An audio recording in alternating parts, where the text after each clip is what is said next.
Emily Carter vanished on a quiet May evening, and for 2 long years her name became a whisper in Rockford. But when Harold and Callie Finch re-entered the picture, one dead, the other presumed so, everything twisted into something far more disturbing than anyone imagined. On May 14, 2019, Emily Carter left her apartment in Rockford, Illinois, for what should have been an ordinary evening walk. It was around 7:40 p.m. when she stepped out the front door, wearing a grey hoodie, black leggings, and white sneakers. The air was cool but pleasant. Her roommate, Rachel, had been cooking dinner and barely looked up when Emily said she'd be back soon. Emily didn't take her phone. She didn't bring her wallet. Her keys were left in the bowl near the door, as she always did when she went out for short walks. It wasn't unusual.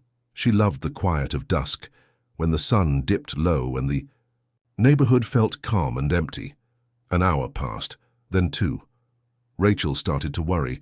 She walked around the block, thinking maybe Emily had stopped to talk to someone. By 10 p.m., she called Emily's parents. By midnight, she called the police. The search started quickly. Officers canvassed the neighborhood. Friends and volunteers joined in, combing the surrounding streets, parks, and wooded areas. Emily's family drove in from nearby Freeport. Her mother passed out flyers while her father begged local businesses to check their security footage. A few leads came in. Someone thought they saw her near a laundromat. Another claimed she'd gotten into a blue sedan. None of these tips panned out. The only concrete evidence was a blurry image from a gas station security camera. It showed Emily walking past on the sidewalk at 7:51 p.m., her head down and her hands in her pockets. After that, nothing. No more footage. No eyewitnesses. She had vanished into thin air and the clock was ticking. Detectives searched her apartment and interviewed everyone in her life. Emily had no history of mental illness, no enemies, no known relationship problems. She had a steady job at a daycare center, a small but close-knit group of friends, and plans to visit her parents that weekend. There was no sign she had wanted to run away, no note left behind, and no transactions on her bank account. Her social media remained untouched. People in the community began to speculate. Some thought she had been abducted. Others whispered about secret relationships or double lives. But those close to Emily knew none of it made sense. She was responsible, predictable, and deeply rooted in her routine. Walking off and never returning didn't fit. After 2 weeks, search efforts scaled back. Police kept the case open but had nothing new to work with. Posters faded in the rain. The neighborhood went quiet again, but something had changed. A sense of unease lingered, especially among young women who used to walk alone. Emily's disappearance haunted them. As the months passed, her family refused to give up. They hired a private investigator. They held candlelight vigils. They reopened the Facebook page every morning, hoping for a message, a photo, anything. But no one came forward. No one saw her.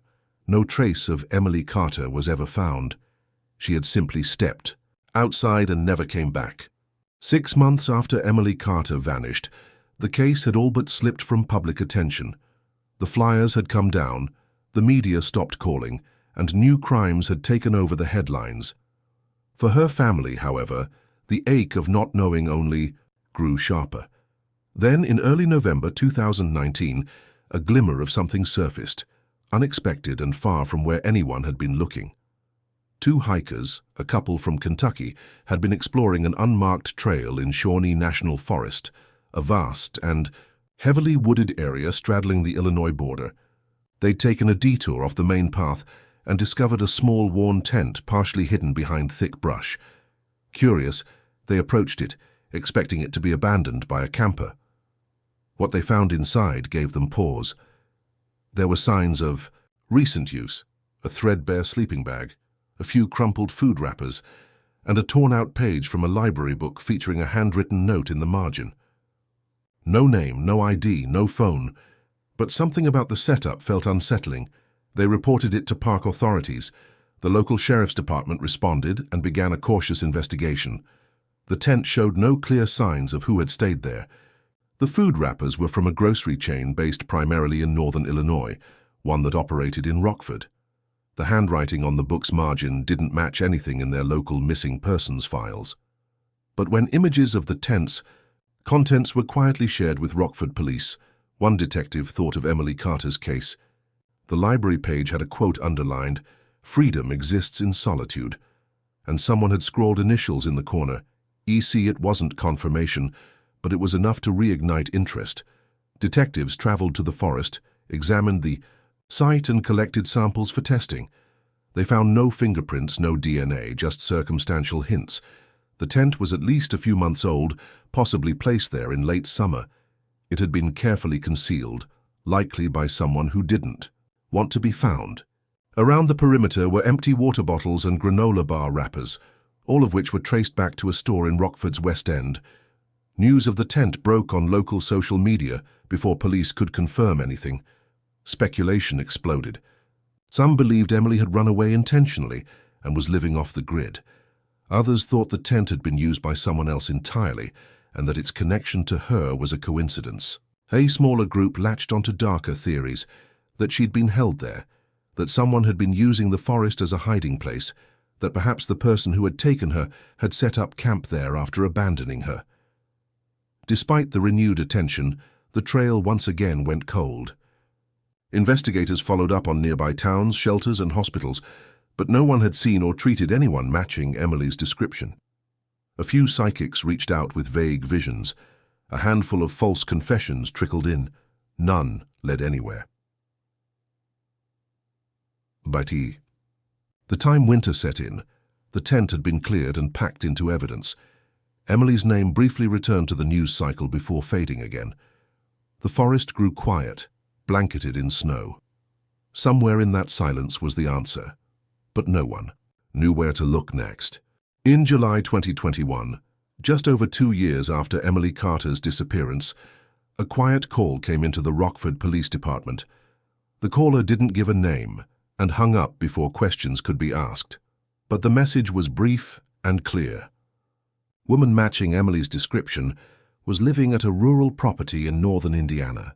The tip included the address of an old farmhouse outside the small town of Windermere, a place with more cornfields than neighbors and no real law enforcement presence of its own. Curious and cautious, detectives contacted the Indiana State Police and arranged for a welfare check on the property. The farmhouse was weather-beaten, surrounded by overgrown grass and rusted machinery. When officers arrived, they were greeted by a man in his 70s named Harold Finch. He was quiet, stiff, and reluctant to let them in. He claimed to live alone and denied ever hearing the name Emily Carter. His records showed no criminal history, just a reclusive lifestyle and a reputation among nearby residents as someone who kept to himself. The officers conducted a brief walkthrough of the main areas of the house. Nothing appeared out of place. The kitchen was clean, though outdated. The living room was cluttered with old newspapers and broken furniture. When asked about the second floor, Harold said the upstairs was used only for storage and hadn't been touched in years. Without probable cause, the officers had no legal authority to search further. They left with no evidence and no justification for returning, but a neighbor, curious about the police activity, came forward the next day with a strange story. She claimed that about a month earlier, she had seen a woman looking out of an upstairs window of the Finch house. It had been brief, just a face behind the curtain, but she remembered it clearly because it was the first time in over a decade she had seen anyone but Harold on the property. She hadn't thought much of it until the officers showed up. The detail about the upstairs window added weight to the anonymous tip. Detectives returned to the property with renewed interest, this time requesting access to the upper floor. Harold again refused, citing privacy. He seemed nervous, but not combative. Without a warrant, they had to leave once more. 3 nights. Later, the farmhouse went up in flames. By the time fire crews arrived, the house was engulfed. The fire was ruled suspicious almost immediately. There were signs of accelerants, and the blaze started in multiple locations. Harold was found outside, dazed but alive, with burns on his hands and arms. He was taken to the hospital but refused to speak about the fire or the people who had been asking questions. When investigators began sifting through the remains, they hoped to find answers. Instead, they uncovered a puzzle far stranger than they ever expected. Inside the ruins, they found items that shouldn't have survived the flames. a scorched sealed metal box, scraps of fabric, and beneath a pile of debris near the stairwell, a narrow wooden chair with a frayed rope still tied to one leg. The implications were chilling.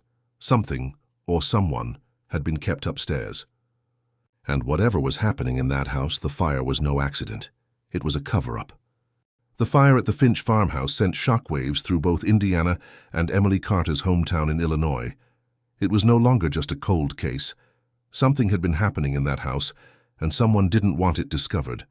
The blaze had destroyed most of the structure, but firefighters managed to save the eastern side, including part of the second floor. It was there, in the ruined remains of an upstairs bedroom, that investigators found what would become the most significant clue in the entire case. Among the blackened debris, hidden beneath scorched floorboards, was a heavy metal lockbox. It was partially melted, but still intact. The box was later pried open at the evidence lab, and inside was a battered leather-bound journal, protected by layers of cloth and plastic. Its pages were fragile but mostly legible. What they revealed changed everything. The journal belonged to Emily Carter. Her handwriting was confirmed by a forensic specialist who compared it with notes from her college years. The first entry was dated July 2019, just 2 months after she disappeared. From the very first lines, it became clear that she hadn't run away. She had been taken. In the journal, Emily detailed how she had been approached near her apartment by a man claiming to have lost his dog. He had asked for help searching a nearby alley. Once she followed him, everything went dark. She woke up in the back of a van. Hours later, she was inside a strange house locked in an attic room. She didn't know where she was or who had taken her. There were no windows, only footsteps above and below. Over time, she began to piece things together. Her captor was an older man who rarely spoke. He brought her food once a day, kept the doors locked, and never allowed her to go outside. There were periods when she was moved from the attic to the main floor, but never alone. She mentioned hearing a second voice sometimes, a woman's voice. But she never saw her clearly. As the entries continued, a disturbing routine unfolded. Emily had tried to escape multiple times. Once she pried open a vent. Another time she managed to hide a tool under the mattress. Each time she was caught, and the punishments grew harsher. Her tone in the journal shifted from hopeful to numb. She described losing track of time. She began referring to herself in the third person, as though trying to separate from the trauma. The final entry was dated November 2020, nearly a year before the fire. Say it ended mid-sentence, but in the margins of several pages a name appeared over and over again, Callie Finch, sometimes written angrily, sometimes circled, once underlined 3 times with the words "She knows" scrawled beside it. Callie Finch was Harold's daughter, presumed dead in a car accident in 2011, or so everyone had believed. But a check of state records showed no official death certificate, just a missing persons report that was quietly withdrawn years earlier. Police now had a new name, a new lead, and more questions than ever. Had Callie been involved in Emily's disappearance? Had she faked her own death? And most importantly, where was Emily now? The journal proved she had survived for over a year after vanishing. But the last entry was nearly 8 months before the fire. The silence that followed was haunting. The answers, it seemed, were just beginning to emerge. With the discovery of Emily Carter's journal and the repeated mention of the name Callie Finch, investigators turned their full attention to a woman long considered dead. Callie had been reported missing in 2011 after her car was found at the edge of a cliff near a state highway, burned beyond recognition. A body was never recovered, and eventually the case was closed under the assumption that she had died in the fire or fallen into the river below. Her father, Harold Finch, never publicly spoke about her again. But now, with Emily's journal naming her repeatedly, authorities reopened the long cold file. Through a trail of outdated tax records, discarded phone numbers, and fragmented online activity, police eventually traced Callie to a small town less than 30 miles from where the Finch farmhouse had stood. She had been living under a new name, Lena Graham, working at a thrift store and renting a 1-bedroom apartment in a quiet neighborhood. She had no criminal record, kept to herself, and had blended into the background of the community for years. When officers arrived at her door, Callie didn't run. She didn't protest. She simply opened the door and let them in. In interviews, she confirmed what many had feared. Yes, she had faked her death. She claimed her relationship with Harold had been abusive, and she'd wanted to disappear. Years later, after resurfacing quietly, she reconnected with her father in secret. By then he was living alone on the family property. What she said next stunned investigators. She had discovered Emily Carter locked in the upstairs room shortly after moving back in. According to Callie, Harold had never explained who Emily was or why she was there. He simply told her that the girl couldn't be trusted and that she belonged to the house now. At first, Callie claimed she tried to help, bringing her extra food and even slipping her notes. But eventually she stopped. She said fear of her father kept her from doing more. She admitted to keeping Emily confined, even after Harold's death in mid-2020, which he suffered quietly from a stroke inside the home. Callie didn't call for help. She buried his body on the property and continued to live there, alone with Emily. Then came the twist no one expected. Callie insisted that Emily left on her own. She said that in early 2021, after months of quiet planning, Emily packed what little she had, waited for the right moment and walked away. Callie claimed she had begged her not to go to the police. Emily, she said, had no intention of doing so. She wanted to disappear, to start fresh, and never be found again. Authorities were skeptical, but security footage soon backed part of Callie's story. At a Greyhound bus terminal 2 days before the farmhouse fire, a woman closely resembling Emily was captured on camera buying a one-way ticket to Denver under the name Marie Dalton. The footage was grainy, but facial recognition software placed the match at over 85%. No bank accounts were opened under that name. No official records, just a ghost trail leading west. To this day, Emily Carter has never come forward. No one knows where she is, whether she's safe or if she ever intends to tell her story. But the truth uncovered in that farmhouse and the strange, tangled history of the Finch family left a permanent mark. What started as a simple walk on a spring evening turned into a 2-year nightmare, and a mystery that still refuses to fully unravel.